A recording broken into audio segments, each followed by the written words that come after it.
స్తుతించి కనపరచడానికి ప్రభు మనకిచ్చిన దివ్యమైన సమయమును బట్టి, ఆయన మనకిచ్చిన ఆయుష్ను బట్టి, ఆరోగ్యమును బట్టి దేవునికి మహిమ కలుగును గాక. హల్లెలూయా, హల్లెలూయా, హల్లెలూయా. ప్రభు గొప్పవాడు, నమ్మదగిన వాడు, ఆశ్చర్యకరుడు, శక్తివంతుడు అని చెప్పడానికి ఏ విధమైన సందేహం లేదు. దేవతల పాటల ద్వారా చక్కటి సాక్ష్యాలు ఆయన మధ్యలో చెప్పబడినగా చెప్పబడిన సాక్ష్యం మనం విన్నాం కనుక ఇంకా కూడా ఈ కుటుంబం వరకు మానక అనుదినం ప్రభు సన్నిధిలో మనం ప్రార్థించవలసిన వారమై ఉన్నామని ప్రభు పేరిట మనం చేస్తా ఉన్నారు. హల్లెలూయా, హల్లెలూయా. మంచిది దేవుని బిడ్డలారా, దేవుని యొక్క లేఖన భాగంలో నుంచి కొన్ని మాటలు మనం ధ్యానించుకొని ముగించుకుందాం. చూడండి, 67వ కీర్తన 1-2 వచనాలు చదువుకొని ముందు కొనసాగింపబడదాం. 67వ కీర్తన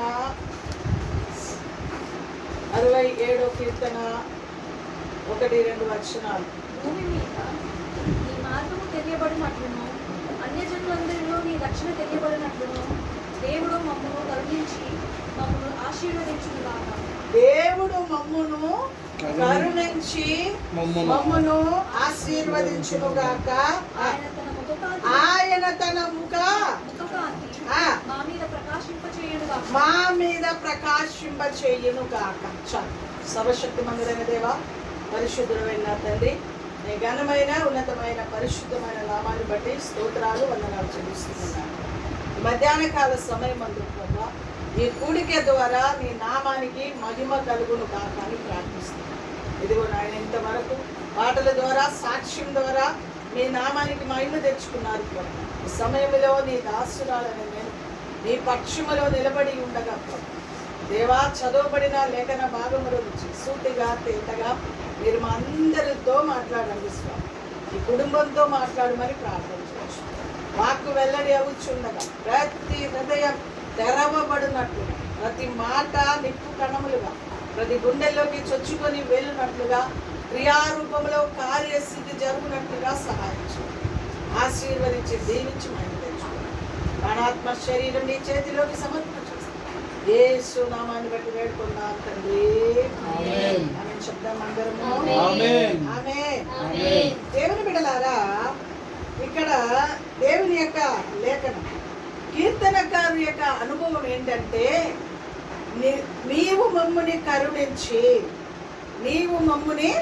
కరుణించి ఏం చేయాలంట? దేవుడు కరుణిస్తే ఆశీర్వాదం. అర్థమవుతుందండి? మన బలం, మన గొప్పతరం, మనకున్న తెలివి, మనకున్న దేవుని బిడ్డలార చదువు, మనకున్నది ఏది మనకు ఆశీర్వాదాన్ని తీసుకొని రాలేరు అనే సంగతి కీర్తనకారులకు తెలుసు, అలనాటి భక్తులకు తెలుసు. గనగా దేవుని దగ్గర ఏం కోరుకుంటున్నారంటే, నీవు మమ్ముని కరుణించి మమ్మల్ని ఆశీర్వదిస్తే, నీ ముఖ కాంతి మా మీద ప్రకాశింప చేస్తే మేము ఆశీర్వదింపబడతాం. ఏది మనకు ఆశీర్వాదం తీసుకొస్తుందంట? ఆయన కరుణ, ఆయన దయ, ఆయన ప్రేమ, ఆయన జాలి, ఆయన కటాక్షం. ఇవన్నీ మన బ్రతుకులో మనకు ఆశీర్వాదాలను తీసుకొచ్చి పెడుతుంది. చదువైనా, హోదా అయినా, ఉద్యోగమైనా, ఉన్నతమైన స్థాయి అయినా అన్నీ ఎవరు చేసేది అంటే దేవుని యొక్క కరుణ ద్వారా వచ్చేది, దేవుని యొక్క కటాక్షం ద్వారా వచ్చేది. మన ద్వారా ఏమి కాదు. మనం జీరో, ఆయన హీరో. చెప్పండి, మనము చెప్పాలి మనము జీరో, ఆయన హీరో. ఆ హీరో మనకుంటే మనం కూడా హీరోలుగా తయారవుతాం. స్తోత్రం, హల్లెలూయా. ఆయన మన పక్షములో ఉన్నప్పుడు అన్ని విషయంలో దేవుడు మనకు జయాన్ని ఇస్తాడు. అందుకే దావీదు అంటాడు, ప్రతి ఉదయం అయ్యా నీ కృప నా మీదికి రానివ్వండి అయ్యా, నీ కృప ఉంటే చాలయ్యా, ఆ రోజంతా మేము సంతోషించి ఆనందిస్తూ ఉంటానయ్యా. నీ కృప ఉంటే మాకు ఆరోగ్యం అయ్యా, నీ కృప ఉంటే మాకు ఉన్నతమైన ఆశీర్వాదం అయ్యా, నీ కృప ఉంటే మా బ్రతుకులు అద్భుతాలయ్యా, నీ కృప ఉంటే ఈ రోజు శత్రువు చేతి నుంచి విడిపించబడతామయ్యా, నీ కృప ఉంటే మరణం నుంచి కాపాడబడతాడయ్యా. మేము అన్ని విషయంలో జయాన్ని పొందుకుంటామని దావీదంతుడు ప్రతి ఉదయ కాలమే లేచి ఆయన సన్నిధిలో దావీదు ఏం చేస్తున్నాడంట? మొరబెడు. 119 కీర్తనలో కనబడితే మీకు అది ఉదయం కాక మునిపే అన్నమాట ఉంటుంది. ఉదయం కాక మునిపే లేచి దేవుని దగ్గర ఏం చేస్తున్నాడంట? దావీదు మొరబెడుతున్నట్లుగా చూస్తాం. ఎందుకో తెలుసా? ఆ రోజంతా అనేకమైన అపాయాలు, అనేకమైన శత్రు పోరాటం, సమస్యలు, బలహీనతలు, నానా రకాలైన పరిస్థితులు అన్నిటిలో నుంచి విడిపించబడి తప్పించబడి సజీవులుగా ఉండాలంటే ఉదయం కాక మునిపే దేవుని సన్నిధిలో దేవుని సన్నిధిలో మొరబెట్టి ప్రార్థన చేసి విజ్ఞాపన చేసి అనుభవములోకి మనము మార్చబడాలని దేవుని యొక్క లేఖనం సెలవిస్తుంది. అందుకే భక్తులు ఏమని కోరుకుంటున్నారో తెలుసా? అయ్యా నీ కరుణ, నీ యొక్క కరుణ నా మీదికి రానివ్వండి, నీ ముఖ కాంతి నా మీద ప్రకాశింపనివ్వండి ప్రభువా. ఆ ముఖ కాంతిలో నుండే మాకు ఆశీర్వాదం కలుగుతుందయ్యా. ఆ ముఖ కాంతిలో నుంచే మాకు దీవెన, స్వస్థత అయ్యా. ఈ రోజు నేను స్వస్థత పొందాలంటే నీ ముఖ కాంతి కావాలయ్యా. ఈ రోజు నేను బాగుండాలంటే నీ ముఖ కాంతి నాకు కావాలయ్యా అని దావీదు దేవుని బిడ్డలారా అలనాటి కీర్తనకారుల యొక్క అనుభవాలని అక్కడ చక్కగా వర్ణిస్తున్నట్లుగా చూస్తూ ఉన్నాం. ఆయన దేవుని బిడ్డలారా మనల్ని కరుణిస్తే, ఆయన ముఖకాంతి మన మీద ప్రకాశింప చేస్తే మన బ్రతుకులు ఏం జరుగుతో 3 మాట ముచ్చటగా చెప్పి ముగించేస్తాం. స్తోత్రం. హల్లెలూయా, హల్లెలూయా, హల్లెలూయా, హల్లెలూయా చెప్తామా? హల్లెలూయా, హల్లెలూయా చెప్తామా? అది పారిపోయేటట్టు హల్లెలూయా చెప్తామా? హల్లెలూయా, ఒకటి మగపడదామా? హల్లెలూయా. దేవుని సన్నిధిలో ఎప్పుడు ఏముండాలి? ఆనందంతో చూడండి. కీర్తన 80వ కీర్తన 7వ వచనం చదువు. ఆయన ముఖకాంతి మన మీద ఉంటే, ఆయన మనల్ని కరుణిస్తే మన బ్రతుకులో ఏం ఆశీర్వాదం ఉంటుందో 3 మాటలు చెప్పి నేను ముగించాను. సైన్యములకు 80వ కీర్తన 7వ వచనం తల్లి అదేనా? సైన్యములకు అధిపతియగు దేవా, చెరలో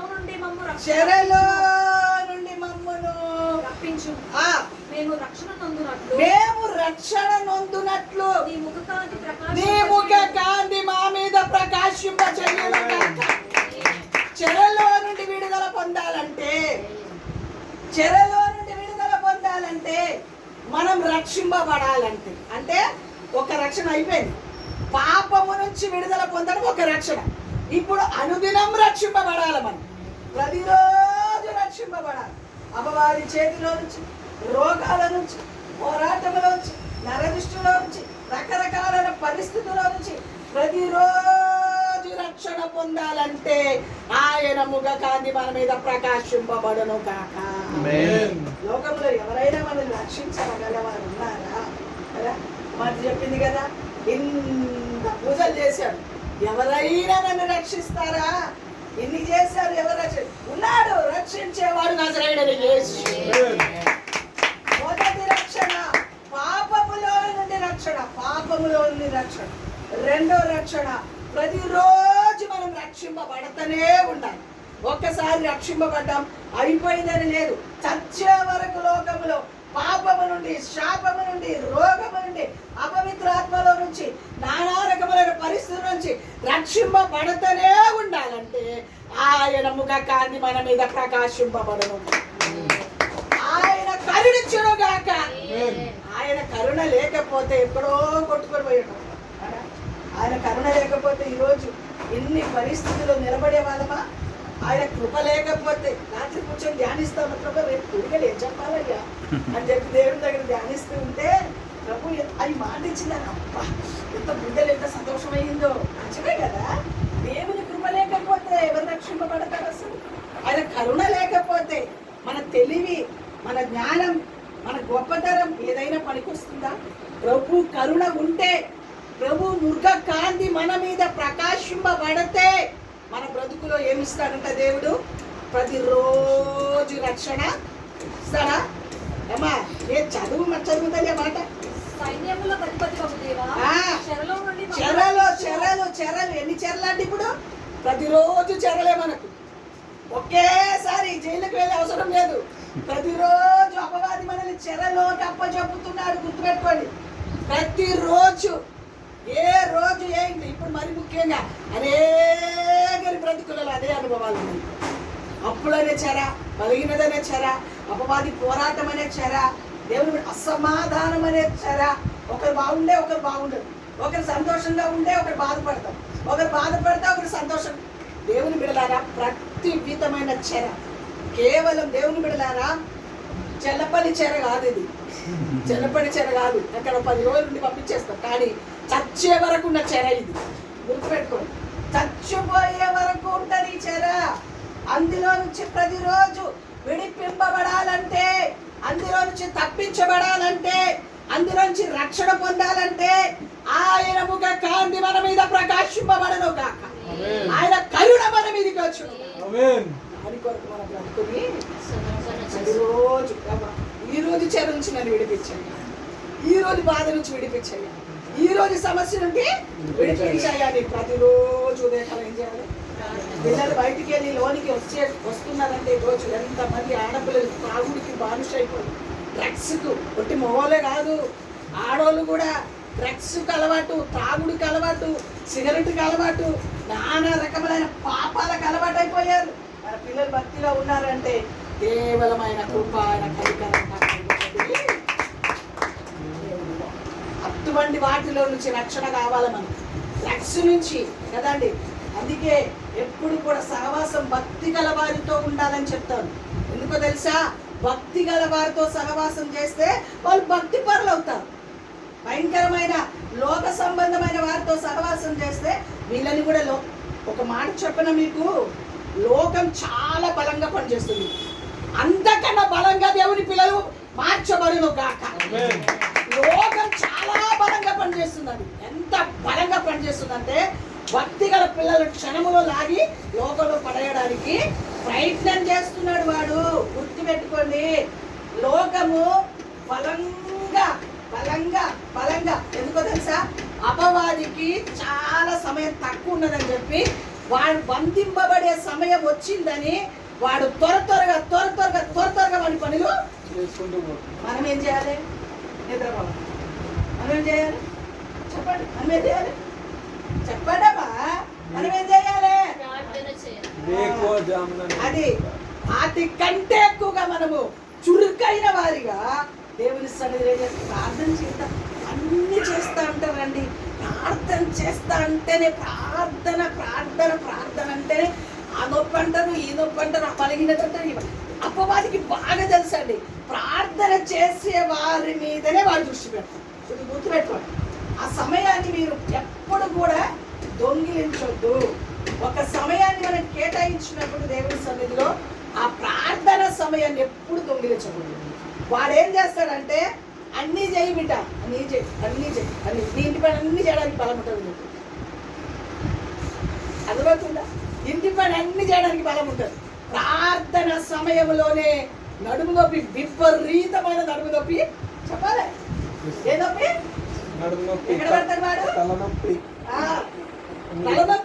నడుము నొప్పి, మోకాలు నొప్పి. ఇవన్నీ నొప్పులు అపవాదికి బాగా తెలుసు. మనం దేనికి లోబడతామో వారికి బాగా తెలుసు. మనం దేనికి లోబడతామో వారికి బాగా తెలుసు కనుక వాడు మన శరీరం మీద దాడి చేస్తాడు. అప్పుడే దేవా నీ కరుణ నా మీదకి రానివ్వండి అయ్యా, నీ ముఖ కాంతి నా మీదకి రానివ్వండి, ఈ చెరలో నుంచి నాకు విడుదల కావాలి, నేను రక్షణ పొందాలి అని దేవుని దగ్గర గనక మొరబెట్టగలిగితే శక్తివంతుడైన దేవుడు ఉన్నతమైన స్థాయిలోకి మనం తీసుకుని వెళ్ళాలి. అతి అనుభవంలోకి నీవు నేను ప్రతిరోజు మనకి చెర ఉంటుంది. ప్రతిరోజు ప్రతిరోజు ప్రతిరోజు దేవుని బిడ్డల వాటిలో నుంచి తప్పించబడుతూ నిత్య రాజ్యములో చేర్చబడడానికి మన జీవితాన్ని సమర్పణ చెయ్యదురు కాక. వాటి కొరకు దేవుడు మనకు రక్షణ ఇచ్చాడు. వాటి కొరకు మనకు దేవుడు రక్షణ. ఈ రక్షణ ఇక్కడ ఉండేది కాదు. ఈ రక్షణ పరలోకానికి తీసుకొని వెళ్ళే రక్షణ. ఈ భూమి మీద పడుచున్న ప్రతి ఒక్క చెరలో నుంచి, ప్రతి ఒక్క వాటిలో నుంచి దేవుని బిడ్డలారా మనం తప్పించబడుతూ, విడిపింపబడుతూ దేవునిలో సాగిపోవాలంటే ప్రతిరోజు ఆయన కరుణ కావాలి, ప్రతిరోజు ఆయన ముఖ దర్శనము కావాలి. అది ఆయన ముఖ దర్శనం కావాలంటే ప్రభు సన్నిధిలో ఎప్పటికప్పుడు ప్రార్థన విజ్ఞాపన చేసే అనుభవంలోకి మనము మార్చబడును గాక. స్తోత్రం. హల్లెలూయా, హల్లెలూయా, హల్లెలూయా. ముఖ దర్శనం ఉండే ఏం చేస్తాడంటే దేవుడు చెరలో నుండి విడిపిస్తాడు, ప్రతిరోజు రక్షణ ఇస్తాడు. ఆయన ముఖ దర్శనం ఉంటే, ఆయన కరుణ ఉంటే, ఆయన కృప ఉంటే తప్పక దేవుడు మన కార్యాలు చేస్తాడు. భక్తిని కాపాడుకోవడానికి ఎంతో మన ప్రయాసం.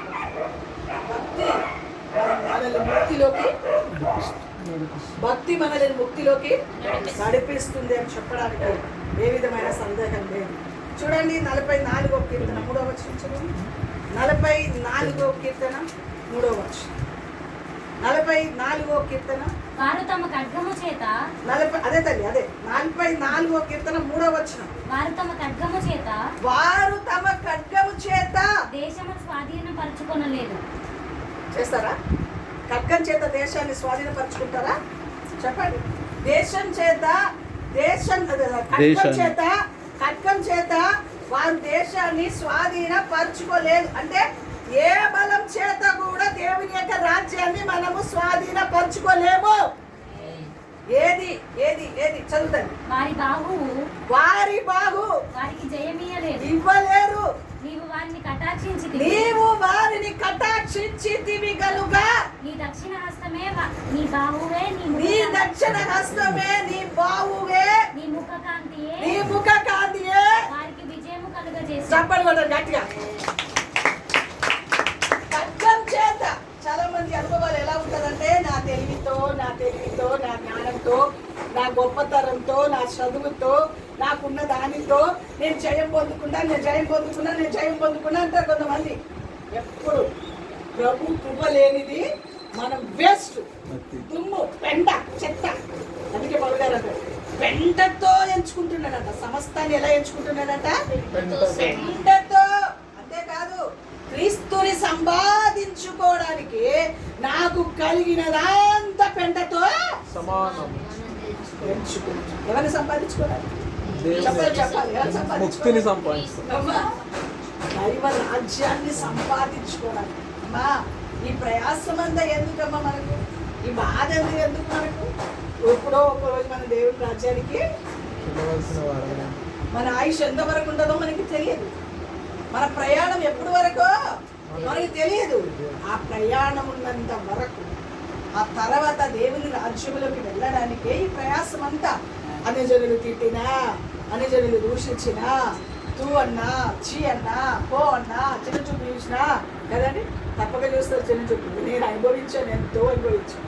ఆడపిల్లలు పుడితే చిన్న చూపు చూసే అనుభవంలో అందుకే అంటారు కదా, బాగా శ్రమ పడితేనే మన బ్రతుకులో ఆశీర్వాదం అనేది బయటకు వస్తుంది. స్తోత్రం. హల్లెలూయా.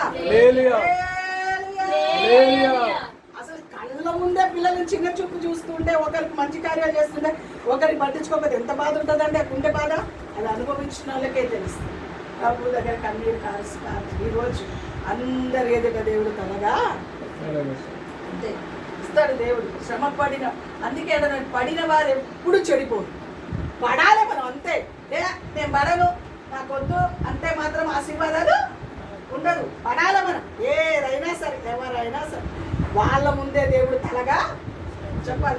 వాళ్ళ ముందే దేవుడు తలగా పెడతాడు. దేవుడు తప్పక గొప్ప కార్యాలు చేస్తాడు.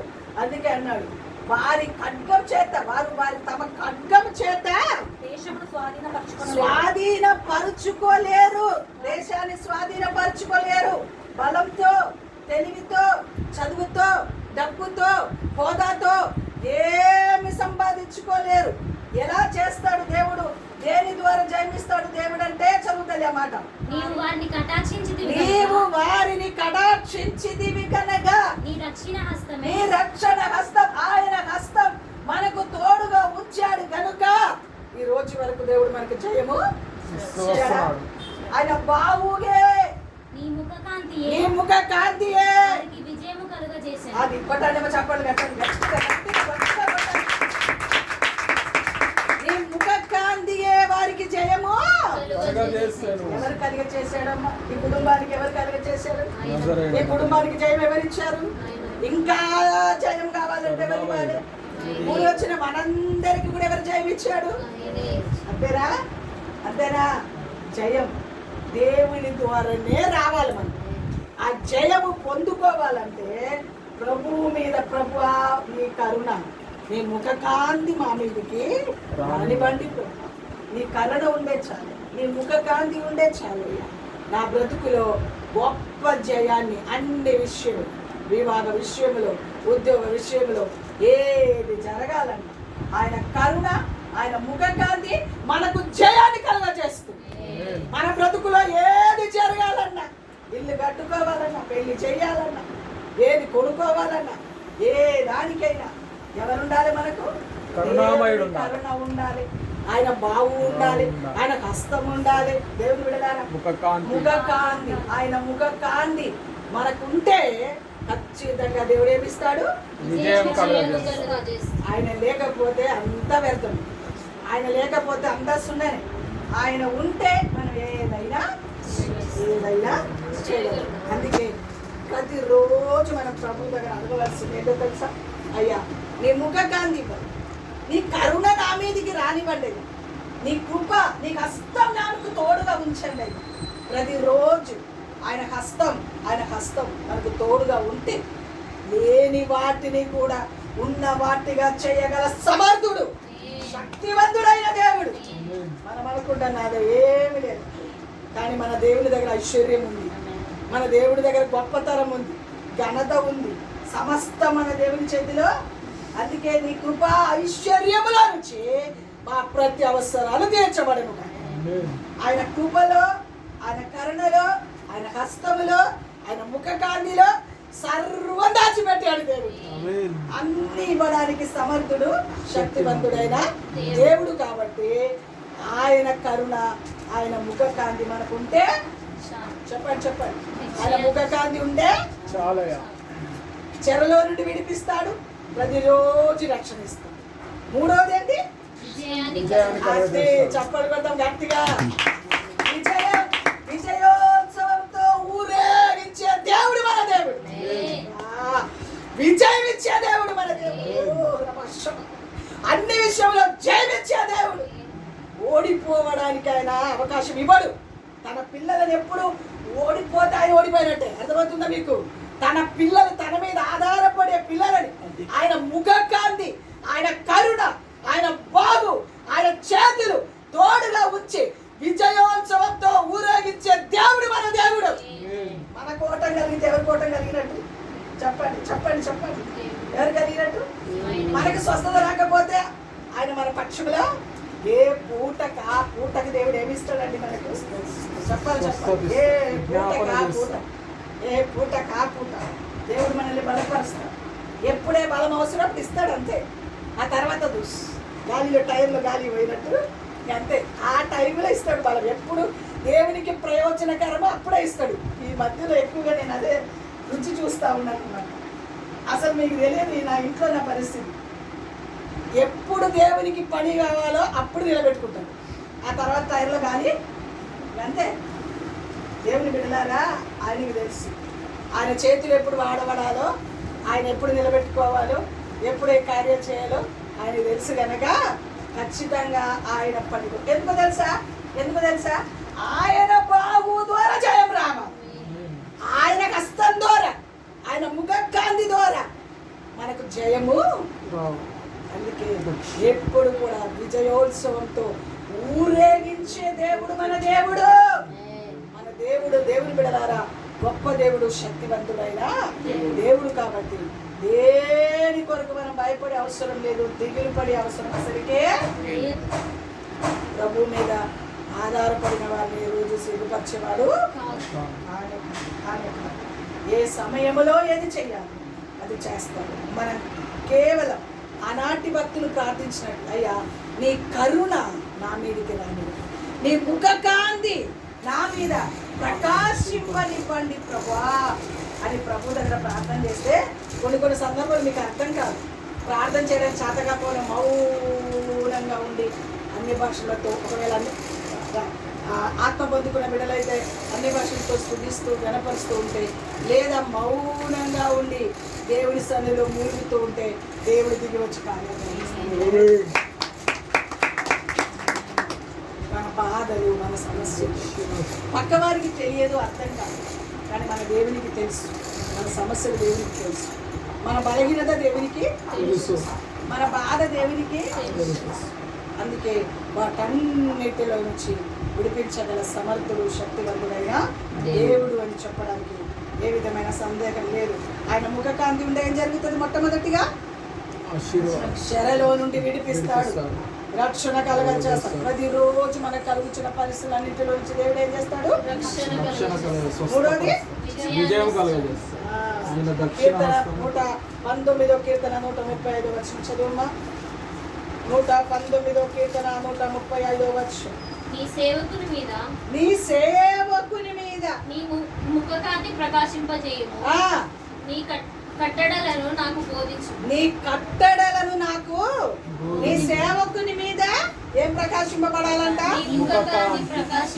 మనం అందరికి సేవకులే కదా. ఒక పాట పాడినా, ఒక చిన్న పని దేవుని కొరకు చేసిన మనం అందరం ఎవరికి సేవకులమండి? దేవునికి సేవకులం. ఆ సేవకుల మీద ఏముంటారంట? ముఖకాంతి. నీ సేవకుని మీద నీ ముఖకాంతి ప్రకాశింపజేయు. నీ కట్టడలను నాకు బోధింపుము. జనులు నీ ధర్మశాస్త్రమును అనుసరించకపోయినందుకు నా కన్నీరు ఏరులై కారుచున్నది. అది అర్థమవుతుందండి. జనులు దేవుని వాక్యాన్ని అనుసరించకపోయినందుకంట కన్నీరు ఏమవుతున్నాయంట? నాకు అది లేదు ఇది లేదని కాదు అక్కడ. అర్థమవుతుందా మీకు? చాలా గొప్ప సత్యాన్ని అక్కడ రాపించాడు. నాకు ఇల్లు లేదే, నా పిల్లలకి పెళ్ళిళ్ళు అవ్వలేదే, నాకు అది లేదే, నాకు ఇది లేదని కాదు అక్కడ కన్నీరు. జనులు దేవుని వాక్యాన్ని అనుసరించకుండా నడుస్తున్నందుకు కన్నీరు ఏరులై పారుతున్నదంట. ఎంత చక్కటి మాట, ఎంత చక్కటి మాట. ఈ కడవరి దినములలో దేవుని ముఖకాంతి ఎవరి మీద ఉంటుందో, దేవుని కరుణ ఎవరి మీద ఉంటుందో వారు అనేక నశించిపోచున్న ఆత్మల కొరకు కన్నీరు కార్చే బిడ్డలుగా మార్చబడును గాక.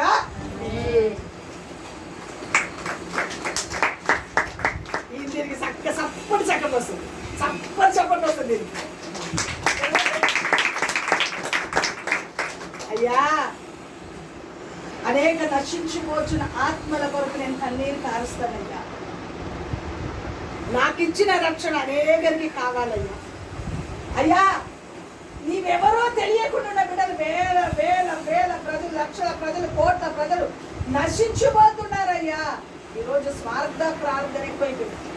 నేను బాగుండాలి, నా బిడ్డలు బాగుండాలి, నా కొడుకు బాగుండాలి, నా భర్త బాగుండాలి, నా భార్య బాగుండాలి. ఉదయకాలం లేవంగానే అయ్యా నన్ను, నా పిల్లలని అప్పచెప్పు. అయ్యా, నశించిపోచిన ఆత్మల నీకు అప్పచెప్తున్నాను ప్రార్థన చేసేవారు యథార్థంగా చెప్పి ఉందా? నాశనానికి వెళ్ళి ఆత్మల కొరకు ప్రార్థన చేస్తున్నాను అయ్యా. మీకు సూత్రాలు అర్థం కాదు. నశించిపోచిన ఆత్మల కొరకు ప్రార్థన చేస్తే రక్షింపబడిన మనకు దేవుడు కాపుదలిస్తాడు. అర్థమవుతుంది నాకు? అమ్మా, నశించిపోచిన ఆత్మల కొరకు అక్కడ చూడండి, ఆ భక్తుని యొక్క పోరాటం చూసారా? అయ్యా, ఈ ప్రజలు నీ వాక్యాన్ని అనుసరించి నడవడం లేదయ్యా. నీ సేవకులమైన మేము మా మీద నీ ముఖకాంతి ప్రకాశింప చెయ్యయ్యా. నశించిపోచున్న ఆత్మల కొరకు మేము ప్రార్థన చెప్పండి అమ్మా. ఉందా ఈ అనుభవాలు మన బ్రతుకులో? ఉందా? మనం బాగున్నాం, చాలా బాగున్నాం కదా. దేవుని మహాకృపను బట్టి ప్రతి వాటిలో రుచిమైన తప్పించబడతా ఉన్నాం, విడిపింపబడతా ఉన్నాం.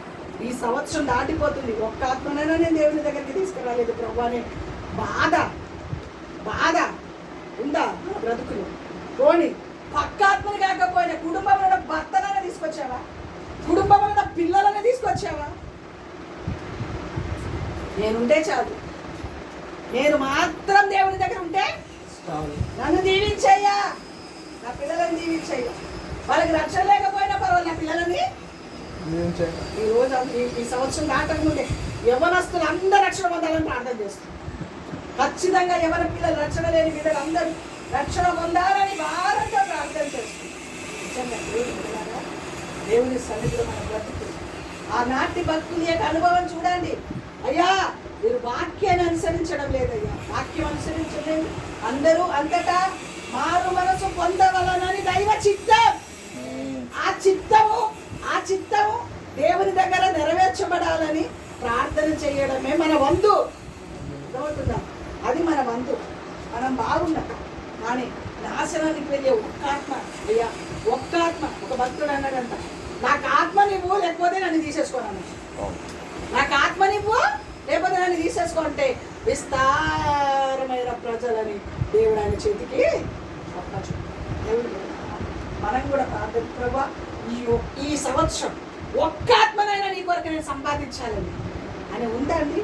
వస్తున్నాం, బైబిల్ సంఘాలు పెట్టుకుంటున్నాం, 4 మాటలు వింటున్నాం, వెళ్తున్నాం, బ్యాగు బైబిల్ ఆడ పడేస్తున్నాం. మన పని మనము కదా. ఎక్కడమ్మా మేమే నిలబడలేని పరిస్థితులు ఉన్నాము.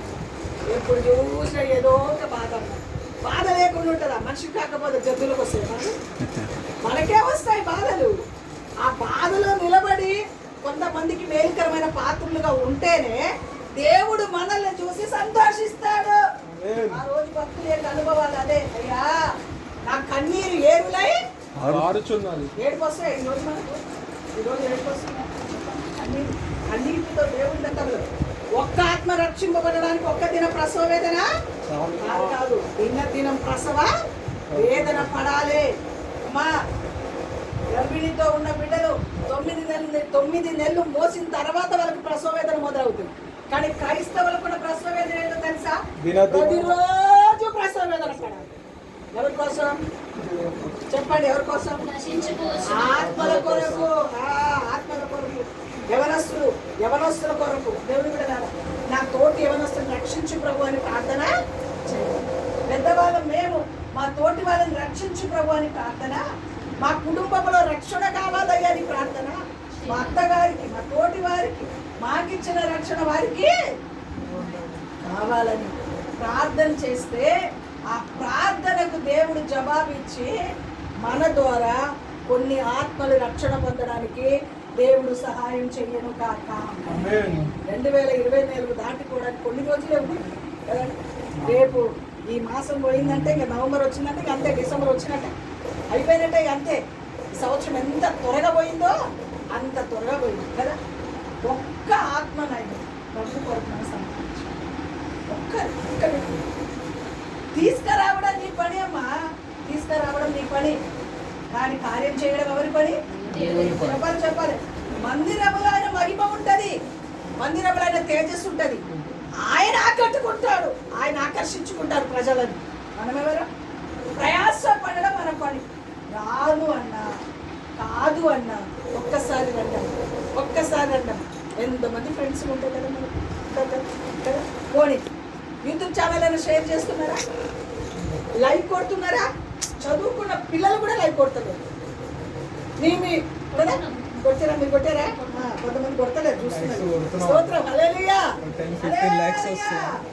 కనీసం మీ ఫ్రెండ్స్లకు షేర్ చేసి ఈ మాట వినండి అమ్మా, ప్లీజ్ అమ్మా, గడ్డ బట్టి బ్రతుకులాడి అమ్మ ఈ మాట వినండి అమ్మా. ఏ ఒక్క రాయి వాళ్ళ గుండెలో తగులుతుందో అర్థం కాదు. మన చెన్నై నుంచి ఒక పాస్టర్ గారు ఆ శుక్రవారం పరిచర్య అసలు మనం అనుకుంటాడు, మీరు దగ్గరున్న వాళ్ళే దేవుడు యూట్యూబ్ ఛానల్ చూస్తలేరు కదా. శుక్రవారం పరిచర్యలు జరుగుతున్న మాట చూస్తున్నారా?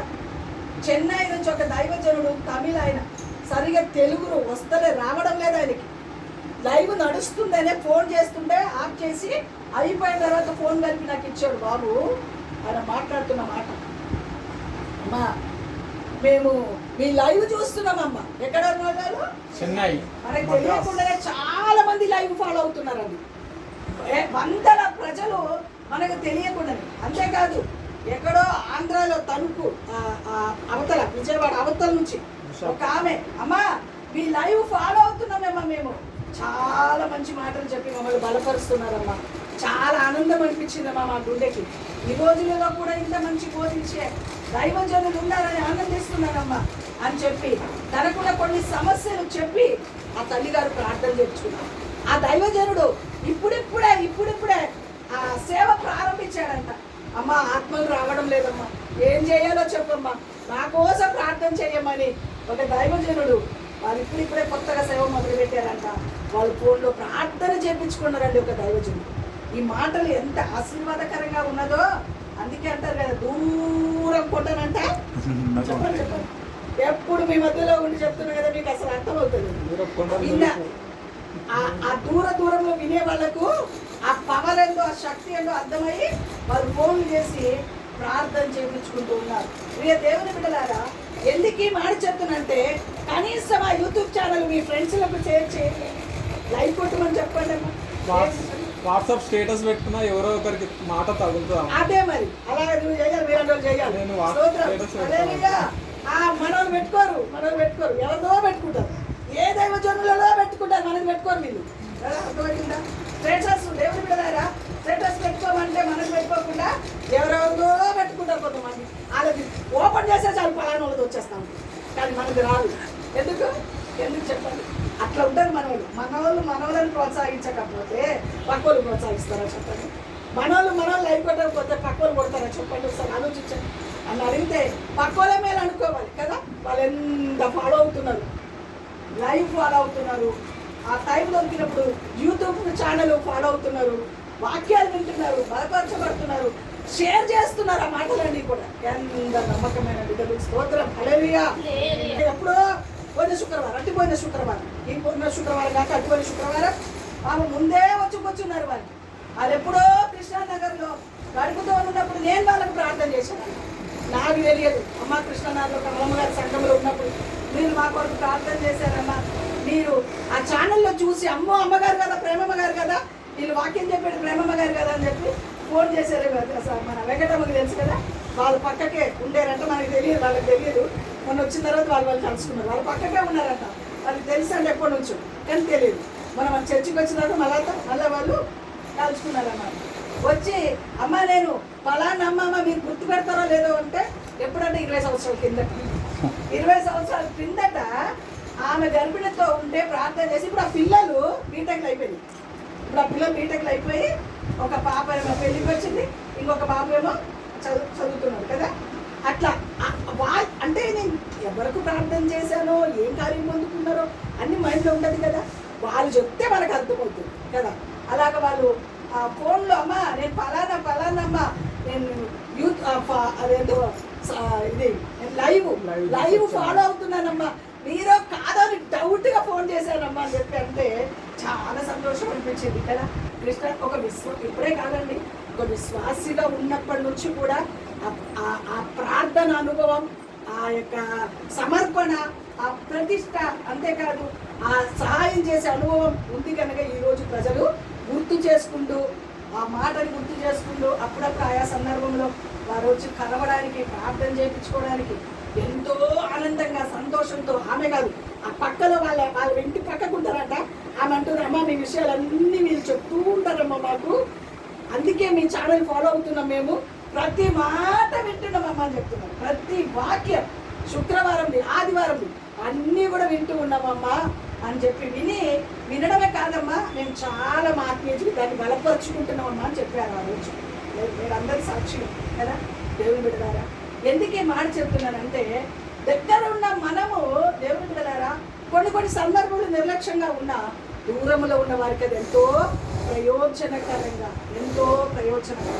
దేవుని బిడ్డల అనేక ఆత్మీయ జీవితానికి మేలు కలిగేటట్టుగా దేవుడు ఆ కార్యాలు వెలిగిస్తూ ఉన్నారు. కాబట్టి దేవుని బిడ్డలారా, ఆయన ముఖకాంతి మనకుంటే, ఆయన కరుణ మనకుంటే, ఆయన బాహు మనకు తోడుగా ఉంటే, మన బ్రతుకులో దేవుని బిడ్డలారా మన కన్నీరు నీరై పారేటట్టుగా నశించుకోచున్న ఆత్మల భారం కలిగి ప్రార్థన చేసే అనుభవంలోకి మనం మార్చబడదురుగాక. అట్టి అనుభవంలోకి మనం అందరూ మార్చబడాలని ప్రభు యొక్క కోరిక, ప్రభు ఆశ. చాలు ఇంకా మన బ్రతుకులో అటు ఇటు తిరిగి అది చేసి ఇది చేసి ఏదో చేసి ఇవన్నీ వేస్ట్. ఒక్క దేవుడు ఒకరోజు లెక్క అడుగుతాడు మనం, నీకు నేను రక్షణ ఇచ్చాను కదా, నీ ఎవరు అసలు నువ్వు కొంతమందినైనా రక్షించుకున్నావా అని దేవుడు లెక్క అడిగితే ఏం చెప్తాను? అయ్యా ఇబ్బంది లేదయ్యా, నేనే వచ్చాను నేనే పోయాను అని చెప్తావా? లేదంటే ఇదిగో కొంతమందిని నీ కొరకు చెప్పాలి, కొంతమంది నీ కొరకు చెప్పండమ్మా. కొంతమంది నీ కొరకు అయ్యా నాకు ఒక కుటుంబాన్ని ఇచ్చాడయ్యా, ఆ పిల్లలను చూశానయ్యా, భర్తను చూశానయ్యా, ఆ భార్యను చూశానయ్యా, ఇంతే అయ్యా నా బ్రతుకు అని దేవుని దగ్గర జవాబిస్తావా? లేదా మన ద్వారా రక్షింపబడిన బిడ్డలయ్యా, ఇదిగో ఇంతమందిని రక్షించుకున్నానయ్యా అని ప్రభు దగ్గర నిలబడి న్యాయపీఠం దగ్గర నిలబడినప్పుడు ఆత్మలను రక్షింపబడిన ఆత్మలను లెక్క అప్పచెప్పి అనుభవంలోకి మనం మార్చబడదురు గాక. అట్టి అనుభవం నీవు నేను కలిగి ఉండాలని ప్రభు యొక్క కోరిక, ప్రభు యొక్క ఆశ. అట్టి వాటి కొరకు మన జీవితాన్ని సమర్పణ చేస్తూ మన కన్నీరు దేవుని బిడ్డలారా, దేవుని దగ్గర అనేక నశించిపోతున్న ఆత్మ నీ వాక్యానికి అనేకని లోపరిచేటట్టుగా, నీ కొరకు రక్షింపబడేటట్టుగా, నీ సన్నిధికి ఆకర్షింపబడేటట్టుగా యవ్వన బిడ్డ నా తోటి యవనస్తులని పెట్టాలి. వాక్యాలన్నీ వాళ్ళకు షేర్ చేయాలి. అర్థమవుతుందా? ఈ రోజు నుంచి అర్థమవుతుందమ్మా? వాక్యాలన్నీ అందరి దగ్గర పెద్ద సెల్లులే ఉన్నాయి, చిన్న సెల్లులు ఎవరి దగ్గర లేవు. అవునా? అందరి దగ్గర స్మార్ట్ ఫోన్. స్మార్ట్ అదేనా? స్మార్ట్ కదా, స్మార్ట్. ఆ స్మార్ట్ ఫోన్లో స్మార్ట్గా ఏం చేయాలి? స్మార్ట్ ఫోన్లో స్మార్ట్గా షేర్ చేసి స్మార్ట్గా వారిని ఆకర్షించుకునేటట్టుగా జీవితాలని సమర్పణ చెయ్యదురుగాక. పెద్దోళ్ళ మీద మరి ఇంకా ఫ్రెండ్స్ ఎక్కువ అయిపోయిన వెంటనే హలో అక్క ఎక్కడున్నావు, చెల్లె ఎక్కడున్నా చెల్లె కదా, షేర్ చేయాలో ఉందా చెప్పండి. రేపు ఆదివారం చేపిస్తాం, అందరు కూర్చోబెట్టి షేర్ చేయాలి. చర్చిలోనే కూర్చోబెట్టి అందరు ఫోన్లు చేసి షేర్ చేయాలి. అప్పుడు కానీ వీరికి చెప్పాలి.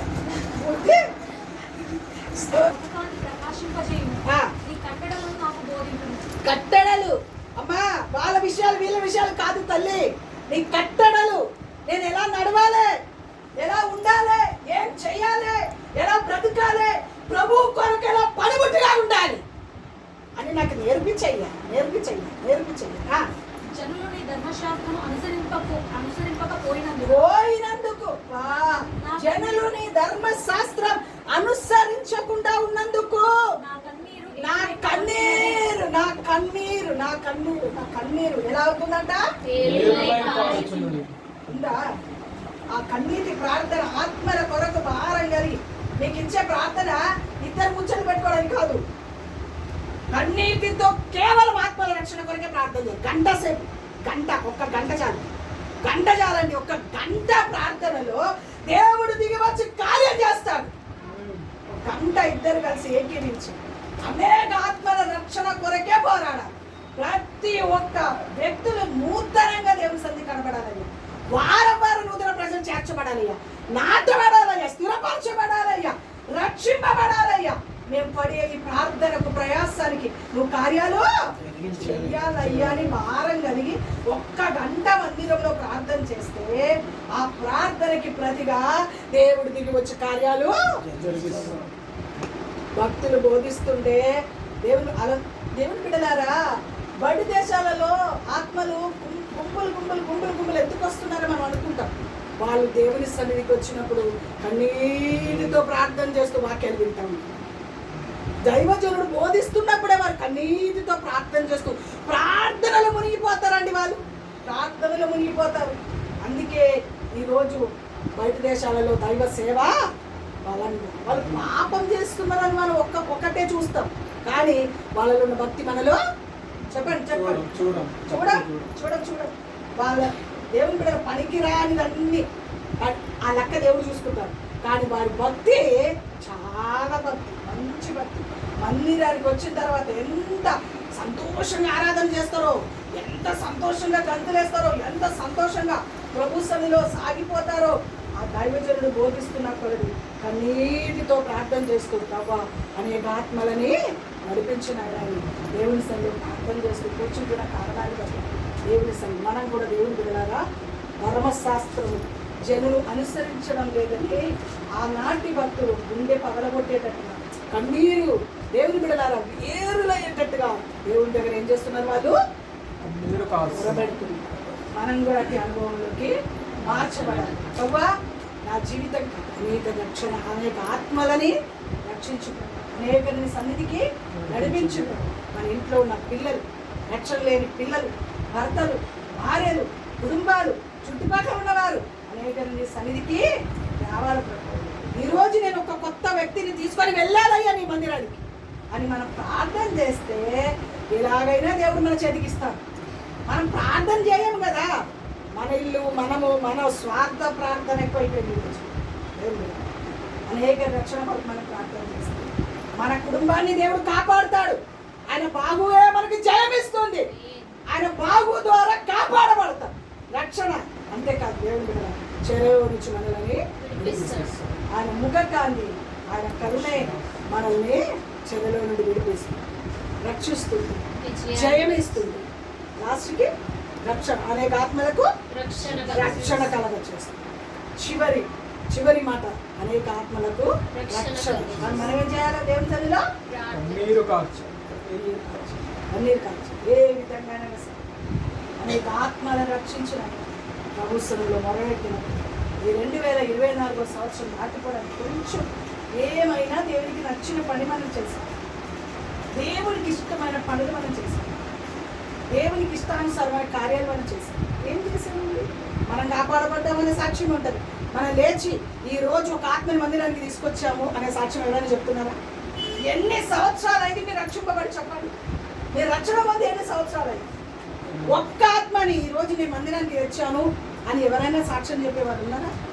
చెప్పండి. దేవుడి మన జీవితం ఇప్పటి నుంచి అలాంటి సమర్పణ, త్యాగం కలిగి ప్రభు సన్నిధిలో మనం ముందుకు వెళ్ళినాం. ఖచ్చితంగా ఆయన ముఖకాంతి, ఆయన బావు, ఆయన కరుణ, ఆయన ఆశీర్వాదాలు ఖచ్చితంగా మనకును, మన కుటుంబానికి, మన పిల్లలకును దేవుడు నిండుగా అనుగ్రహించి నడిపించును కాక. ఇట్టి వాక్యం మన వినికిడిలో దేవుడు ఆశీర్వదించి దీవించును కాక. దేవుడు తన మాట దీవించును కాక. అందరు మోకరించుకుంటారు.